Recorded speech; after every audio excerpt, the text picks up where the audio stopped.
Don't you dare come to my graduation ceremony. If a plain old lady like you shows up, everyone will laugh at me. It's my big day, so stay away." These were my daughter Lauren's words. She thinks I'm an embarrassment.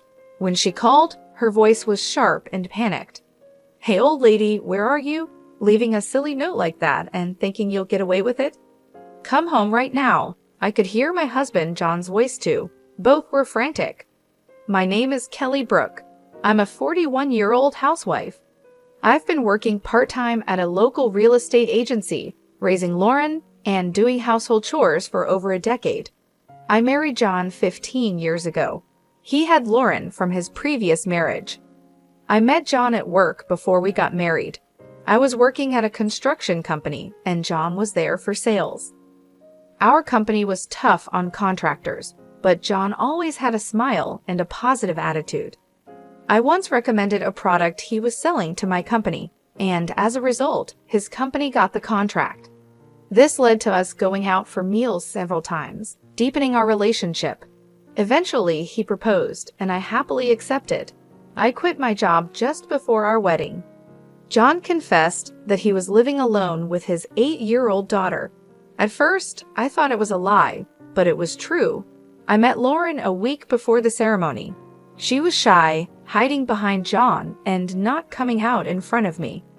That's when I decided I would take care of her until she graduated high school. I couldn't forget Lauren's anxious eyes peeking out from behind John. Despite my family's strong disapproval, I decided to marry John. It was my first marriage, and my father was especially furious, saying I was being mocked. But I went against their wishes and married John. If I had listened to my parents, I might have avoided the troubles that were about to come. It's been 15 years since I got married. Lauren is now 16 and about to graduate from high school. Normally, this would be a joyful moment, but I couldn't feel happy. I remembered my hope of making her a respectable adult when I decided to marry John. "Hey, old lady, where's my t-shirt? Did you steal it?" Lauren started calling me old lady 3 years after we began living together. She used to be kind, but then she suddenly became rude. "Is this the t-shirt you're looking for?" I handed her the shirt from the folded laundry. "Why did you wash it? What if it shrinks?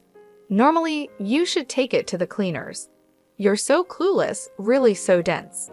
I had hand-washed and air-dried the t-shirt, thinking it would be damaged at the cleaners, but I couldn't explain this to Lauren. All I could do was apologize.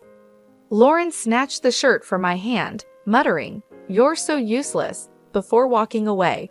Her words pierced my heart. I couldn't argue back and just bowed my head. I didn't understand why Lauren had become so harsh with me. At first, I thought it was because she was teased about her father's remarriage, but that didn't seem to be the case. Around the same time, John's attitude towards me also changed. He used to smile a lot, like when he was selling, but lately he stopped smiling at home and became more sullen. He even started calling me "Hey you." Lauren's behavior seemed to follow his lead. I thought maybe I was lacking in some way, so I tried harder with the housework and took extra care of Lauren. I wanted her to grow up to be a respectable adult, but contrary to my hopes, Lauren's attitude towards me worsened day by day. Calling me old lady became the norm for her.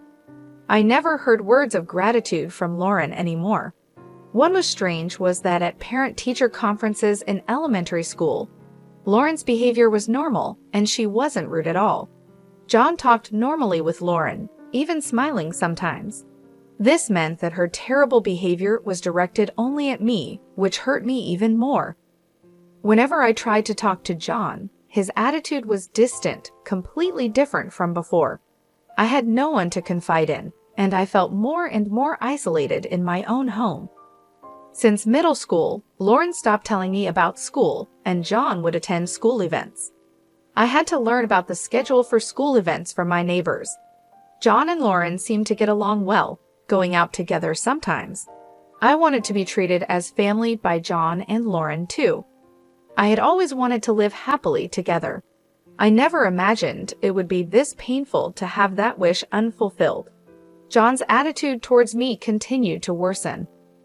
Dust is piling up on the stairs. Clean it up. You're a stay-at-home wife, aren't you? The toilet paper is almost out. Are you even cleaning the bathroom? You're really dense, you know. I frequently received such rejoins from John. Originally, when we first got married, we both shared household chores. John had been doing housework while living with Lauren, and he was happy at first to share the chores with me. But now I do all the housework. John used to say it was wrong for a stay-at-home wife to do all the housework. Lauren was an easy child to take care of, but this somehow made things worse for me. When I tried talking to John, he just dismissed it as my lack of effort. In the end, everything was my fault. The more I tried talking to John, the heavier my heart felt. He would nitpick my housekeeping, constantly criticizing me. You can't even clean properly. No improvement after all these years. Do you lack learning ability? John looked down on me with disdain. All I could do was apologize. I'm sorry.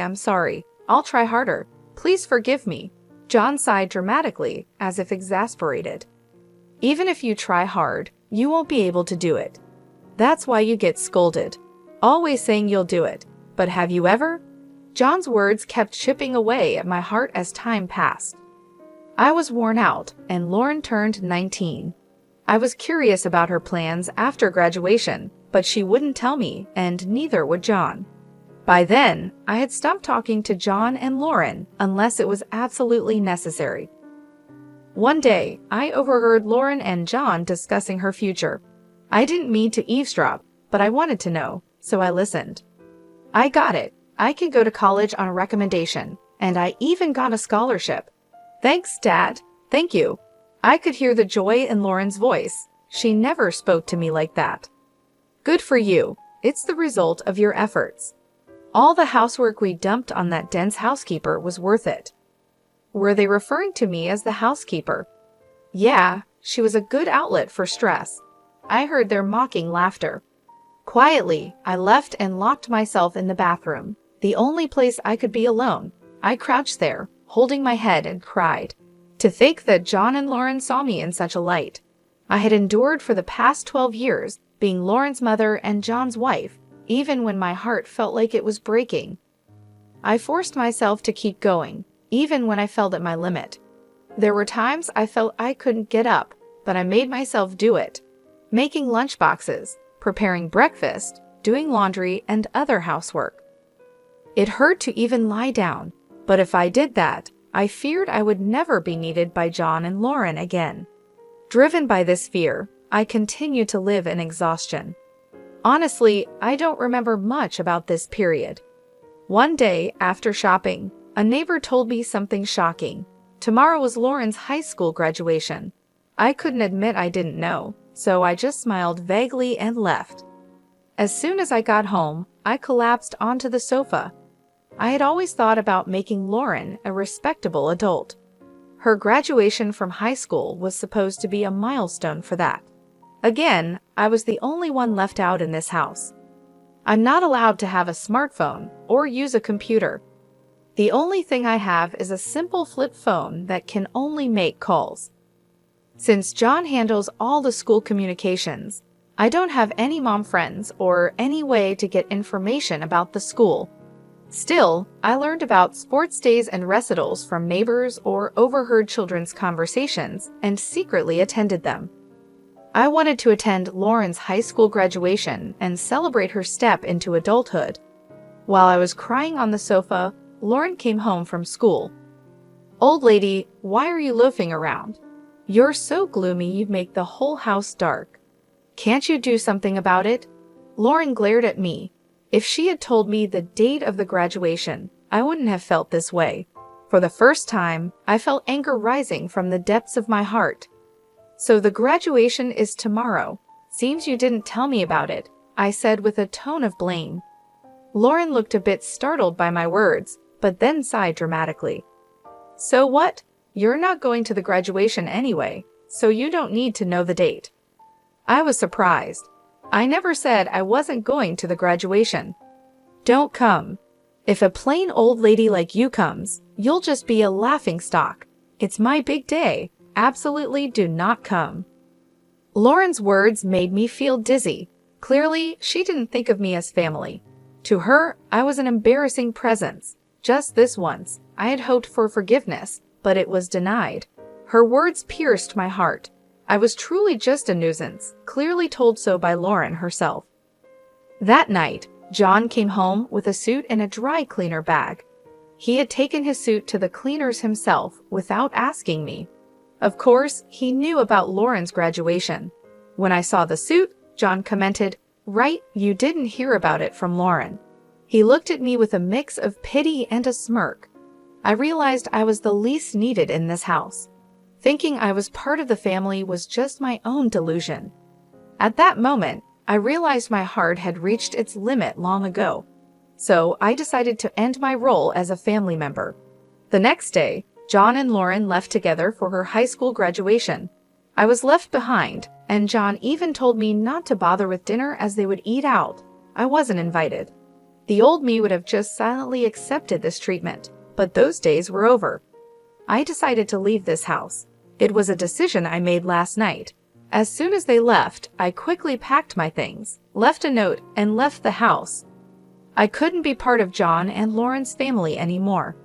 I decided to seek refuge at my parents' house, a 3-hour train ride away. There, I would prepare to sever ties with John and Lauren.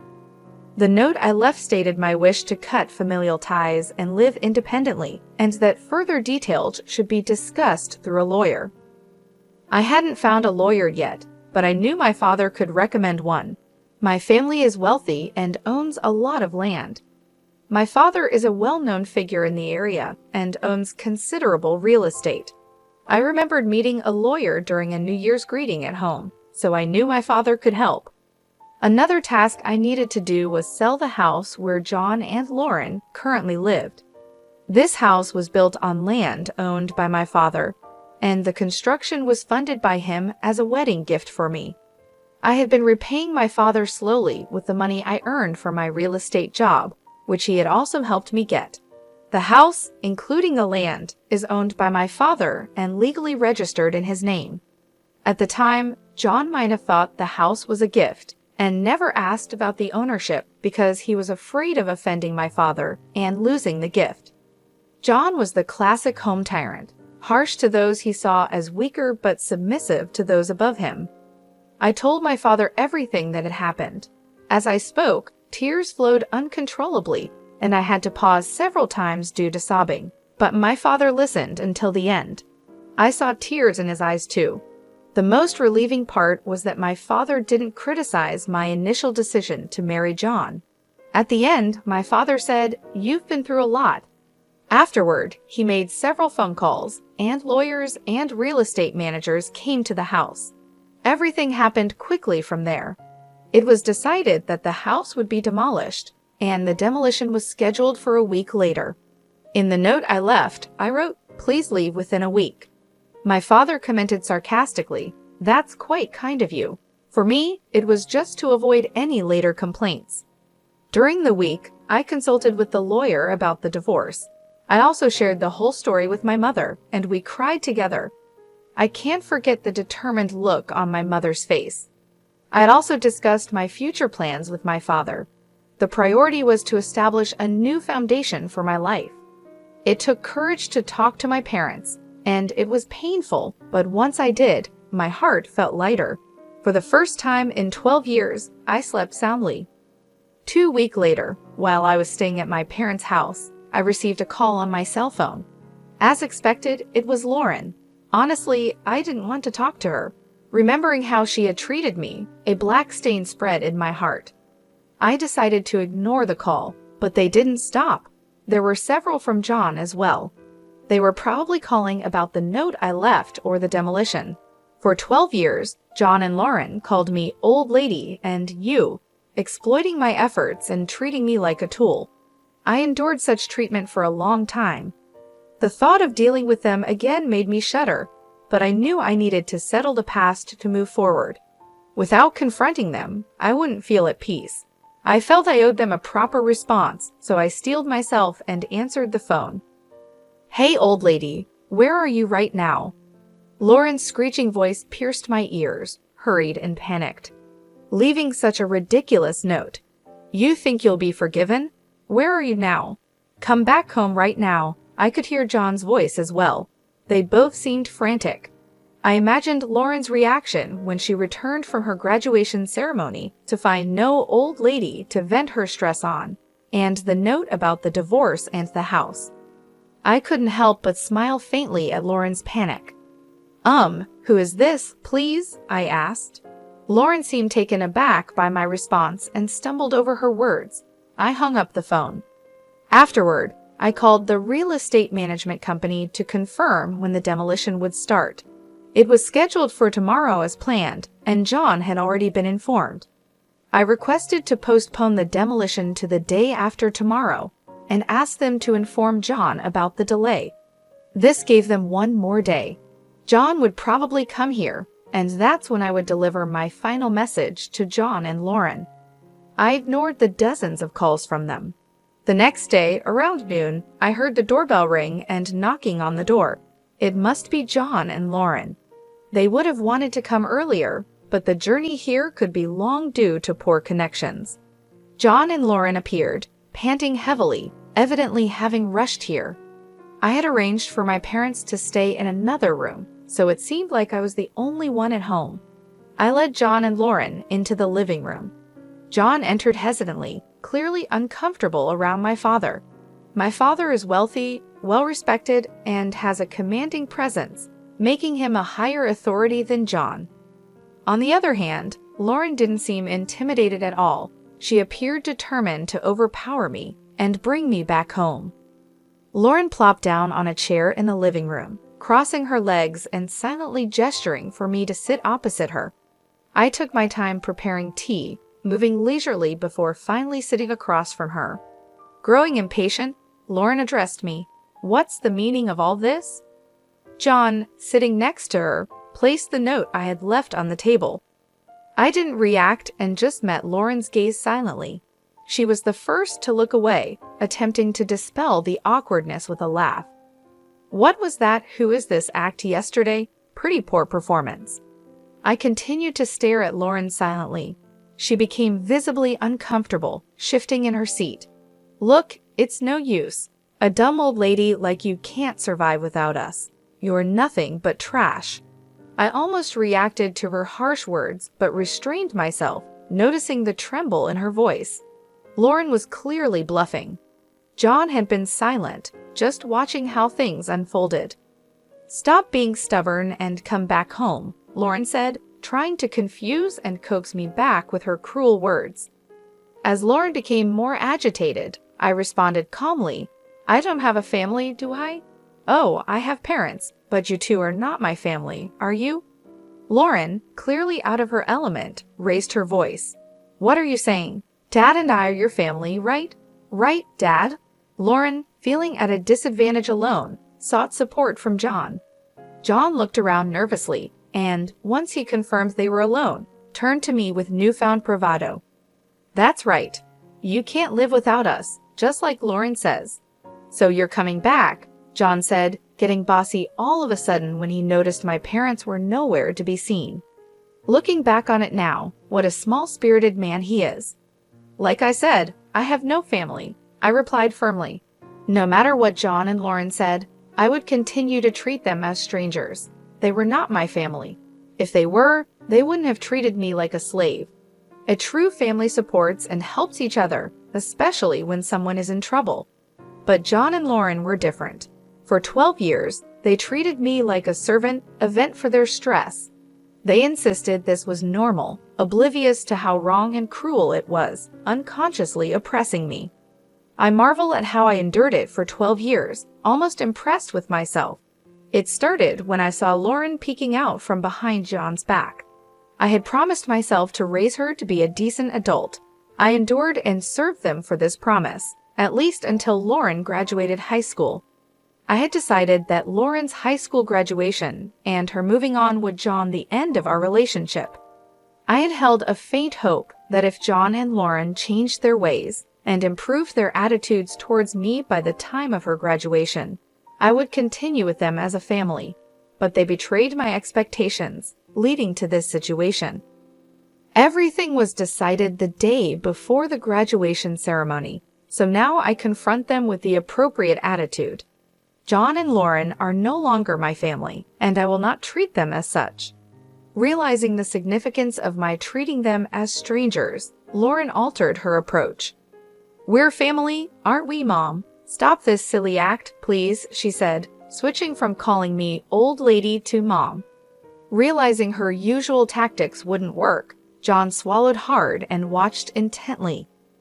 "Even though you're not my birth mother, we've lived together all this time, so please listen to my request," Lauren pleaded, her previously defiant posture changing to one more pleading.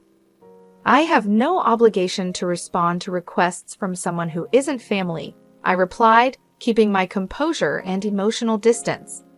Tears appeared in Lauren's eyes as she looked at me desperately. "Please listen to me. The note you left, it's not true, right? You can't really be selling the house. It's not serious, right? Because you're part of our family." Lauren's use of the term "mom" made my skin crawl, especially since her main concern seemed to be the house. She was anxious about losing the house, not about losing me. No matter how much Lauren pleaded, my feelings remained unchanged.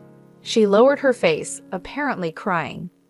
"This is some kind of joke, right? You can't be serious," John said, upset by Lauren's tears, and turned his anger towards me. "What's with that note? Come back right now and stop the demolition." John spoke rapidly, driven by anger. "I can't do that. The decision has been made," I said in a restrained voice. "Do you think you can get away with doing this to your family?" John demanded. "That's why I've been saying we're not family," I replied. Neither John nor Lauren seemed willing to listen. "Please understand, we're not family." I wondered how many times I had to repeat the same thing. Suddenly, John stood up and slammed his fist on the table. "Don't joke with me." I was startled but managed not to react. "Who's joking? After not treating me as family for 12 years, you can't suddenly expect me to act like one. It's impossible." My voice was harsher than I intended. I'm angry too, though I didn't show it. My anger was bubbling up inside me like magma about to erupt. John and Lauren's selfish actions were unforgivable. They trampled on my 12 years of suffering and efforts to be part of the family. I tried to become a family with John and Lauren, but they mocked and used me. They wouldn't understand how lonely and painful it was to be left out.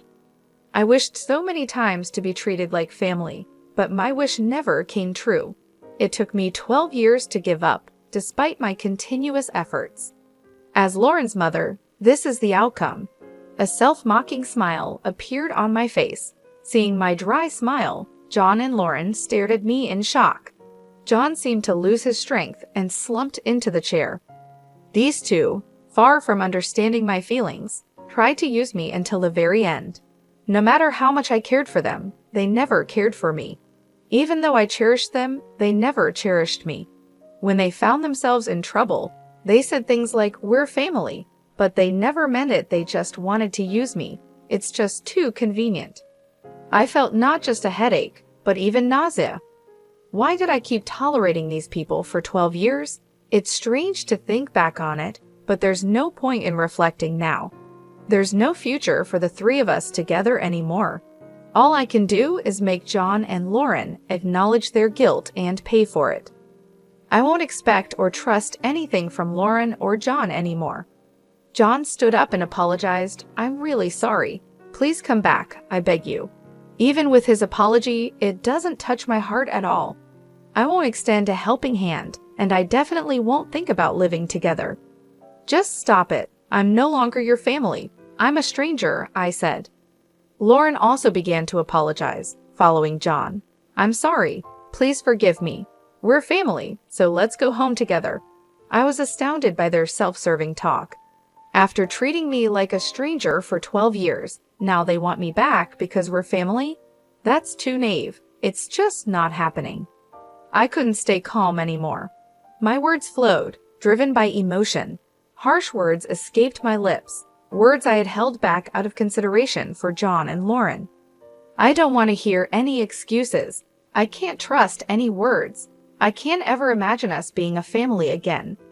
At this point, I placed a piece of paper in front of John. It was a divorce paper, already signed by me. Write on the divorce paper now. I'll go and submit it. Write it here. John shook his head from side to side. Then he showed me a smile. Think it over, will you? I was astounded by John's lack of grace in handling the situation. Such a small-minded man. I had always misunderstood John's ingratiating smile. The smile he showed when we first met was a sleazy expression of sizing someone up. I mistook it for the smile of a kind person. It still makes me angry thinking about it. I stood up and called my parents from the back. My parents appeared in the living room. John's mouth was agape as if his jaw had fallen off. My father glared sharply at John, and my mother also had a stern look on her face. John shrunk back just from their gaze. I'm sorry. I'm sorry for the trouble caused by Kelly's misdeed. I thought I heard it wrong. What misdeed of mine is John still trying to shift responsibility for? My father's eyebrows twitched, but he remained silent. Kelly, no, Miss Kelly left the house on her own. I was just trying to persuade her to come back. Right, Lauren? John was prompting Lauren to agree with his nonsense. Kelly's misdeed?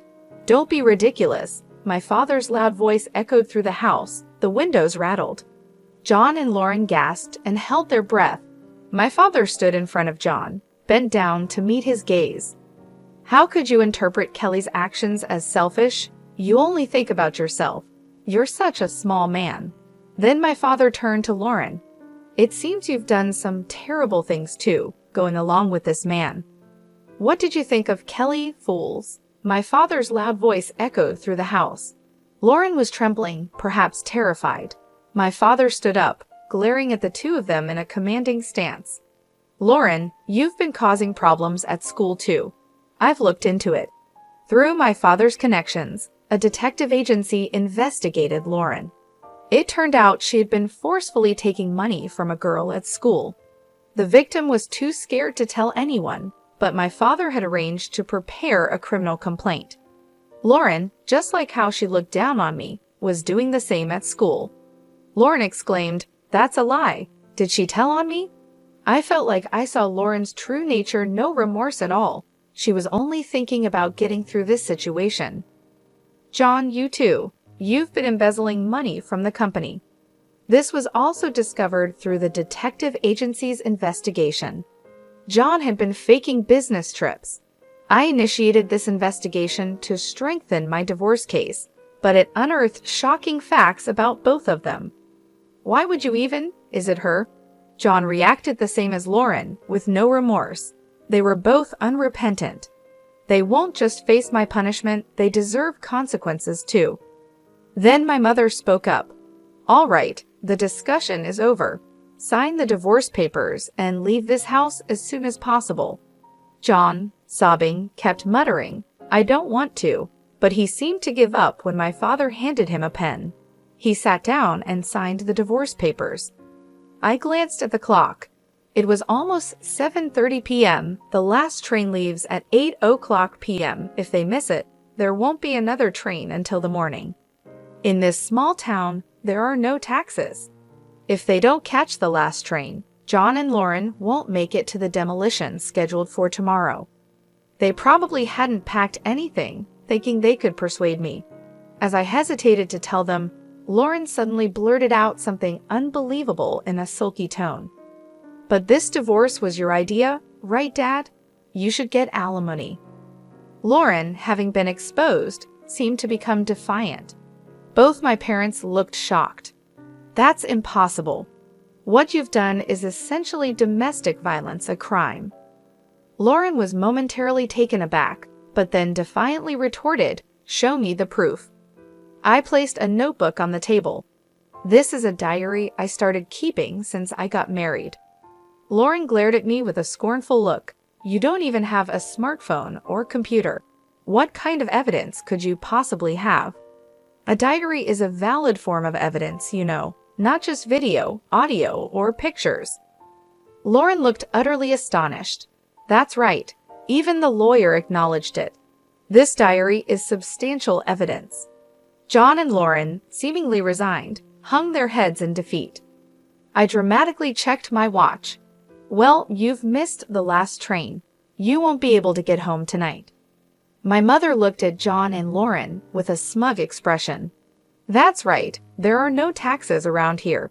I wonder if there's even a decent hotel nearby. All right, we're done here. Get out now. John and Lauren were hurried out of the house. From the second-floor balcony, I could see them rushing toward the station, probably shocked that the last train left so early. Watching their flustered figures, I felt the weight in my heart starting to lift. Some loose ends remained, but I felt a sense of closure. John and Lauren, having missed the last train, couldn't find a taxi and ended up walking for about an hour to find a hotel. When they got home the next day, the demolition was already underway, but they managed to salvage only their clothes. Unbeknownst to them, I had temporarily stored the furniture, appliances, and my belongings in a warehouse. Later, I received a report from my lawyer that the divorce, including the alimony claim, was finalized. John, initially reluctant to pay, complied after pressure was applied to his company.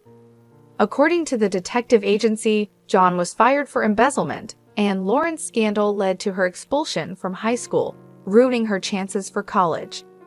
John, now jobless, could only afford to rent a small, old apartment far from the station. There he lives with Lauren, who dropped out of high school. Lauren blames everything on John, and he constantly criticizes her, leading to endless arguments, as reported by the detective agency. I had quit my part-time job at the real estate agency and was considering my next move when my father suggested I help with the family business. I took a job at his resort property management company. Living in a resort area is a big change from city life, but being surrounded by nature has been refreshing. I also got a dog, so I don't feel lonely living alone. For now, this dog is all the family I need. I plan to live a peaceful life, just me and my dog.